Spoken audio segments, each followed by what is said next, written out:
All right, the plan starts today. Let me give my prediction for today's set of matchups.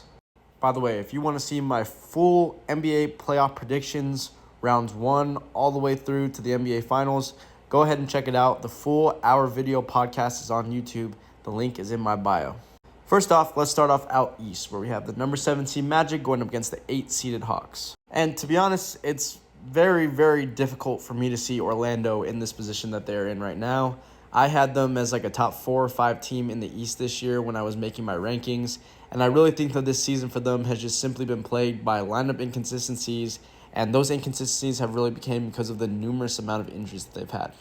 It's become so inconsistent for them that they are now starting Corey Joseph at point guard in this playing game tonight. Now, there's no doubt in my mind that Trae Young is absolutely going to feast on Corey Joseph. He's going to have a big-time night. But I do feel like Orlando, with their size, with Franz Wagner, with Paolo Banchero, and the fact that Atlanta doesn't really have any suitable guys to really match up with those. Jalen Johnson is okay, but Zachary Reese-Shea is definitely going to get exposed defensively. Alongside the fact with the fact that I think that Wendell Carter stretching the floor on the outside, being more athletic than Clint Capella on the perimeter is definitely going to play a factor. And if Orlando can just get a little bit of shooting out of guys like KCP and Gary Harris tonight, they're going to be in a really solid position to take this game. Give me Orlando. Now in the West, 7-seed Warriors versus the 8-seed Grizzlies. This, without a doubt in my mind, is my favorite and what I think is going to be the best game in this play-in round. There's going to be a lot of top-heavy matchups in this one. You're going to have Ja going up against Steph. You're going to have Desmond Bane going up against Jimmy Butler. Draymond Green against Triple J.